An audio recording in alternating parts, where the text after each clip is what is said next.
Hi, I'm Emer O'Hora, Head of Legal here at Johnson Hannah, a UD company.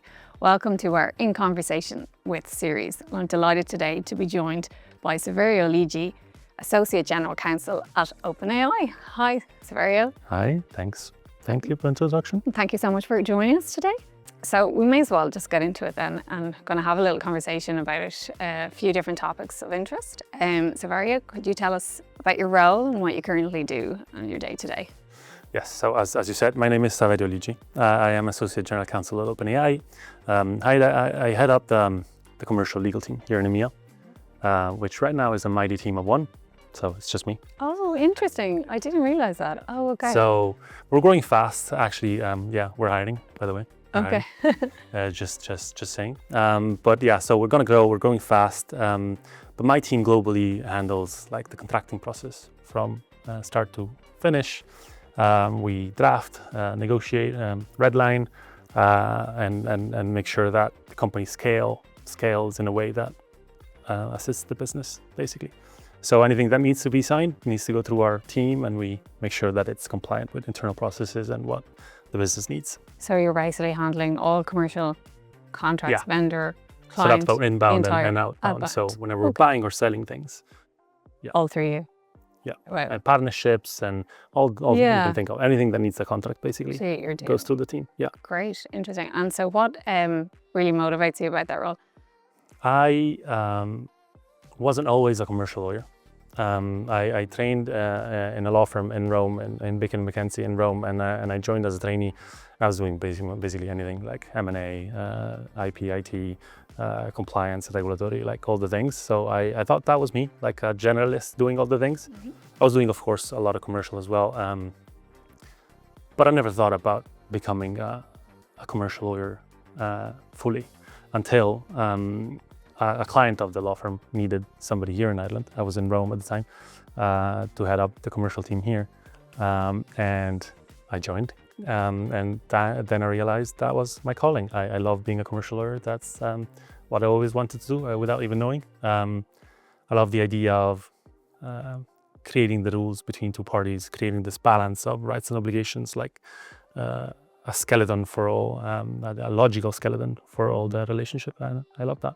And I love negotiating with customers. You described that really beautifully. So that's so interesting. So you were working away in Bacon & McKenzie, and they were like, hey, we need a secondee, essentially, was it? Or like, we're actually, the client was going to take you, poach you to...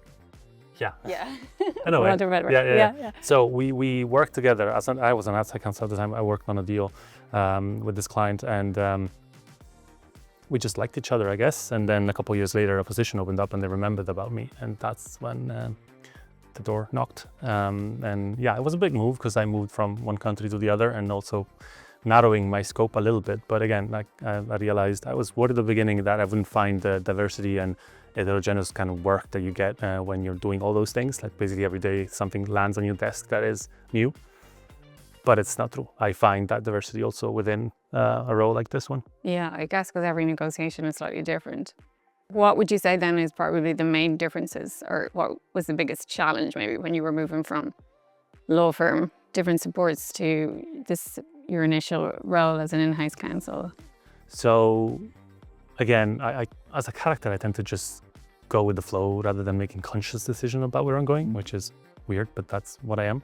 And so I thought I was fine in the law firm. I thought I loved it, but now I realized that I wasn't getting the right motivation from it, mainly because you move from one complex issue to another and you think thoroughly and you find an answer, you find a solution, then you move to something else and you forget about that, and it feels a little segmented and siloed. Whereas I moved into the in-house role, not really understanding what it was. I thought I knew it, but then I joined, then I realized, oh, no, that's not what I thought it was, but it was much better, meaning that the proximity to what your employer in this case is trying to do and sell, and the dynamic between internal teams and making sure you collaborate with everyone and being that close really motivates me. I think that's what I really like about this as opposed to the law firm. But the law firm experience was, of course, I think at least for me, necessary because it gives you like the right resilience, maybe it's a way we can put it, to like react to things that are thrown at you at all times, and since in tech companies in general, but in AI especially, things move so fast. that you need to have that stamina to be able to react fast. Yeah, and just since you brought it up, so the industry you're in, AI technology, how is that compared to your previous role, maybe in terms of your in-house role? Is it similar dynamics, or is it more fast-paced? Yeah, so I'd say it's similar in the sense that we face the same, as a team, we face very similar challenges. The pace and uncertainty in terms of regulation and the internal dynamics that you miss, like that you don't have the time to basically align on everything. All those things are the same, but the pace is like 10x. And so it's different in that sense, but at the same time, it doesn't feel that different because the issues are the same. The main difference is mainly, before joining OpenAI, I was an AI user, but like a typical like beginner in the sense that I would use it for, I don't know, my children's stories or images and just for a laugh. And now it turned into like a big part of my life. I'm using it daily, even to work, of course. And so that it allowed me, like the move to OpenAI allowed me to embrace it freely. And I had to because of the job. Whereas I think if I wasn't in OpenAI, it would have taken me longer to get there. Presumably that's part of the culture. It's encouraged within a company like that. Yeah. Yeah, to use their own tools and AI in general. Yes, definitely. Brilliant. But also, like the client I was referring to before, like most companies now are trying to become AI first in one way or another. And I would say that's the right approach, because the fast pace within the company is driven by the fast pace outside of what's happening in the world, and the scale is going to be exponential. And so the sooner you get into like understanding what these tools are and can do, and get adjusted to what it means in terms of evolution of your job, the better it will be. And do you think that there's maybe resistance in the legal industry, or? Not much. I actually thought there was going to be more, but I'm seeing that everybody at different levels and at different parts of the industry, everybody's embracing it. Like in a way, kind of gets tiring as well. Like I'm assuming you all see AI everywhere, every 5 minutes in everything.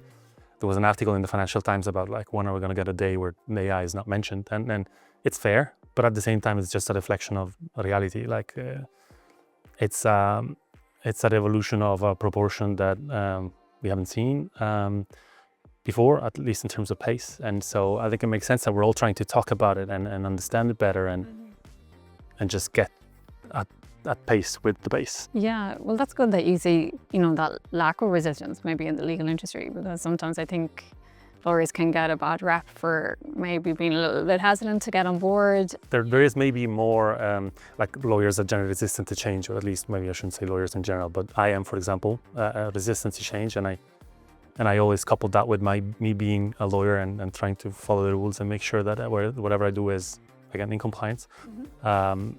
So maybe there is a little resistance, but I was expecting it to be more, or at least more fear of what this means in terms of our practice. It could be in-house or in a law firm.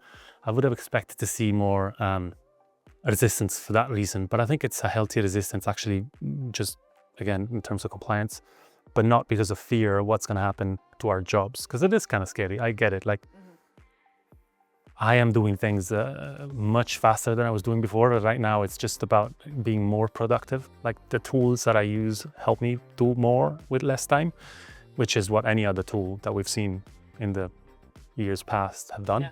Whatever comes in helps you do the job, helps you do more work. That's why we're not become less stressed. We become more stressed because we do more things. I think it's generally it's been handled well by the industry. New tools are coming out every day, trying to help you do your job faster and better. So the jobs will be disrupted in a way, but there's not going to be, I think my position in this is that there's not going to be less jobs. It's going to be a lot more different the way we do our jobs. Yeah, the kind of work that us lawyers actually want to do, not the menial tasks, brilliant. And just even kind of taking that a little bit further, I suppose, we're talking there about being able to move with speed now within the industry, and you can focus more on your, like, being the sole lawyer. I'd imagine that's a huge workload, but having AI at your beck and call, I guess, or the tools there to progress and work with efficiency is obviously really helpful. So what would you say is the main challenge though still within the industry? Or if I could put it another way, if I could ask you to erase one pain point, what would that be for you? Yeah, so there are many, like many are typical to any industry. It's not specific to AI. Like tech savvy lawyers are, and there's a shortage of tech savvy lawyers generally. So, but that's changing a lot. Like people are becoming more, as we said before, familiar with tech generally in terms of their careers. But if you're talking about like magic wand kind of thing, I would say that regulatory fragmentation might be the thing I wish I could change, in the sense that I wish all the regulators in the world would get together and come up with a single framework that applies to everything. Right. So that, because like my experience in-house, but even before, is that everybody's just trying to do the right thing and be compliant and find out what needs to happen to get into compliance. But that sometimes it's a longer process than it needs to be because of fragmentation. Like you have different laws that overlaps, and it's a problem that we'll always have, I guess. So that's why I'm saying magic wand. But at the same time, I say this, I realize that regulators are already doing a lot of work in that sense. I feel like that it's happening already. There is a bit more like effort to make sure that regulation understands what's actually happening in practice in the field, and ties well with the processes and frameworks that exist. So I think it's happening already. But again, if I could wish, it would be like, and at that point, the framework doesn't have to be simple. It could be very complex. Like, maybe we'd be bored. Yeah, you need that complex overlap of regulation. That's what I'm saying. Yes, because like it doesn't have to be simple. Like as lawyers, our job is to take complex things and make them simple and understandable, and that shouldn't change. Like I still want that challenge to understand what needs to be done and explain it to somebody. I love that. But if there was one, then it would be easier to just get it done, I guess. Get it done. Brilliant. Yeah, I love it. And how do you find like dealing with stakeholders generally in this fast-paced environment? Like even explaining complex issues like that has been your experience? It's changing fast. Like I joined OpenAI about a year ago, and I'm in customer calls often negotiating. And at the beginning, it was much more clear how the gap between understanding what actually customers are buying and now the literacy is becoming a lot better. Not even within lawyers, but just generally within the business of companies that want to embrace AI. They just understand it more. They understand what an LLM is, what it does, the limits, and also understand better the future. So they're able to invest knowing what's going to happen in the next few months or years. So it's moved on a lot in the year. I suppose it's not such a black hole like a year past where nobody knew, right? Yeah, well, but this is another example of how things are changing fast. Like a year ago, it's already, I can already tell based on my experience with customers how much things are changing fast. Because now I get on calls and I think I'm going to come there and explain things, but they'll actually explain things to me better than I could. Yeah. Brilliant, yeah. I even love that you're on the calls negotiating. Like not all legal teams, maybe it's a consequence of you being sole legal counsel at the moment, getting that opportunity to negotiate directly with customers. Do you think that's kind of an expectation of legal teams now, or kind of like a more general question is, you know, how do legal teams ensure that they're helping the business in the right way? Yeah, I hadn't thought about that before joining, because like my experience before wasn't that. Like I would go on customer calls, and not because of level or because the team was bigger. It was just happening less because the need wasn't felt as much as it. So I'm thinking about it now, but maybe that's the reason. It's just because it is more complex, and so you do need that kind of interaction, live interaction, to explain things and make sure that the concerns are addressed. Because from our side, often I get into these calls and I realize that the concerns customers have already been addressed many times, and it's just hard to explain where these addressing points can be found and the structure of the compliance that they need to rely on. So that might be the reason. Yes, I am experiencing much more customer calls in this company than before. But again, I didn't know that I would like it, but I like it. I like that interaction. You always learn something, regardless of the level of literacy of the other side. You always learn something about your processes or AI in general. And we talked about the fact that AI is prevalent everywhere, but I haven't gone to an AI conference without learning something about the technology or the legislation around it. It's a never-ending learning curve. Yeah. Which is another thing that I love about this job right now. So interesting that you're at the heart of it, like, because everyone's learning, but you probably have an advantage point. I reckon even in those customer conversations, like the questions you're being asked, it probably helps you look back on your legal positions and whether things need to be changed. So that's really interesting. It's framing our minds to think AI and everything we do. And yes, those customer calls are important, even to iterate. Like iteration is an important element of AI, and even within legal, we iterate a lot and we change things and make them better as we go. Yeah, love it. That's great. And just to kind of switch it up, if you were to give any advice then, and we probably didn't really get into it at the start. Normally I would ask in these conversations, like, was law always for you, or how did you fall into it? So maybe I'll go back to that and just say, like, was this a happy coincidence, or, you know, how do you think you ended up here? Yeah, well, I'd definitely say there wasn't a plan to get into tech or AI, but the law part, I can't say a plan. I said before, my character, I tend to go with the flow. I have a family of lawyers, and so I just thought that's what I'll do. Okay. And I didn't know whether I was going to like it or not, and I ended up liking it. But I'm not one of those lucky people that have a passion for the law. I don't have a passion for the law. I learned to love it as I went through my career. So I ended up in law for that reason. But I ended up in tech because, again, it wasn't a conscious decision. In my life, two constants, I love entertainment, I love music and movies and all that area, and I love tech. I've always been a geek since as a kid. And so in the law firm, I tend to gravitate towards those clients that needed a mix of that, so like copyright and regulatory advice and media. And that brought me into that direction, and which allowed me to then being offered the opportunity to work in tech. So that's how I moved into tech. So you were in the right place, you think? Yeah. Tech lawyer, where you were meant to be. Yeah. Great. But I didn't plan it. Yeah. It just happened. It's how things work out. Because of my natural tendencies to just, again, entertainment, I kind of lost it a little bit, but I'm happy with just tech. Okay, great, love it. And any advice for junior lawyers starting out, or maybe even someone who's not student stage, not even, would you advise law as a career? Well, I think we touched upon it a bit already, but I think what really helped me to do all the steps that I did was partially the training that I've done at the law firm. Because like, as we said before, it kind of helps you be ready for anything that gets thrown at you. And so I would definitely recommend doing that as much as possible for as long as possible. Because I know it's a little tiring and it kind of eats your life a little bit when you're in the law firm doing all those. It's a nice way to put it. Yeah. Yeah.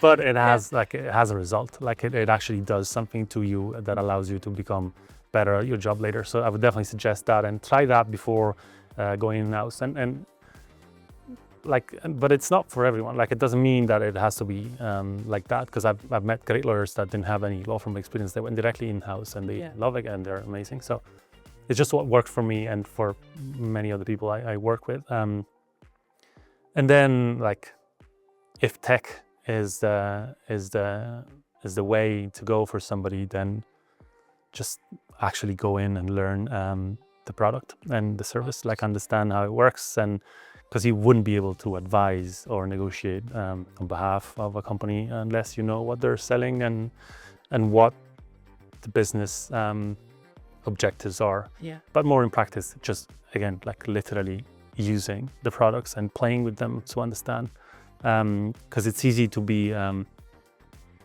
attracted by tech because it is kind of a cool place to work. Of course. But unless you actually like use it and understand it, you wouldn't be set up for success. Let's put it that way. I think it's really good, right? Because it's in a vacuum then. So you reckon you need to be curious and embrace AI? Is that the message? That's a good summary. Yeah. No, I love it.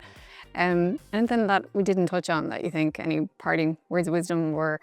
Oh, no. No? No words of wisdom from me, but yeah, no, it's tech in general, like it's a happy coincidence that I ended up in it. It's a cool place to work. It's vibrant and energizing, and you get a lot of motivation, as you said before. AI specifically is that as well, even more. I'm excited. I'm really excited about what's going to happen. Like we are now working with models that are like getting to an accuracy of 90% of any answer, and it's going to get even better. What human is right 90% of the time? 90%, yeah. Wow. Except for my wife, maybe. And so like it is an exciting place to work for and work in, and what's going to happen in the next few years is even more exciting. There's a little bit of fear that should be addressed because disruption is always scary, but we're in it, and we're all like clearly all on board and driving in that direction. Brilliant. Yeah, it's good to have the healthy tension though, I guess. And as lawyers, we probably always have the eye to that, maybe a little cautious piece, but yeah, exciting stuff. Thanks, Saverio. Thank you. Yeah, well, thanks for sharing all that. Are you happy to do a quick fire round with us? Oh, brilliant. Okay. So yeah, whatever comes to mind. So tea or coffee? Coffee, for sure. I thought you might say that, being Italian. Yeah, I just something about tea that doesn't resonate with me. Okay, unpopular answer here. So early bird or night owl? Definitely night owl. Yeah, always been. Would you say you're more of a Harvey Specter or Mike Ross? I don't know what my cross is. Oh no! Yeah. Oh really? I'd say Harvey Specter at this point. That's a very Harvey thing to say, I would think. Yeah. And you mentioned you're really into music, so what would be your favorite music or band or? Well, that's a very tough one. I know this is a fire round, but I'm going to give a long answer. Yeah. I love all kinds of music, meaning that there's very little stuff I don't hear and I don't like to hear. But I will give a shout out to Dublin. Like Dublin is amazing in terms of music. Like you get all kinds of venues where you can do small bands, medium bands, large bands, where I'm not used to that. Like when I moved here, I got to hear again a bunch of bands I would listen in the 90s that I thought they were gone and they were just touring, not in my country. Oh, okay. So, yeah. But yeah, so you know what I'll say? I'll say Oasis. Oh, lovely. I'll say Oasis, yes. It's the right time. Very good, yeah. Popular. And what would be your favorite movie then? Any Scorsese movie. And if you could describe your work style in one word, what do you think that would be? I'll use two and I'll steal one of my colleagues' words, aggressively reasonable. Love that. I'm going to borrow that now as well. Yeah. We should trademark that. Yeah, I think so. Okay, well, thank you so much, Saverio. It was so nice to have you here and great answers. Thank you. Thank you for having me.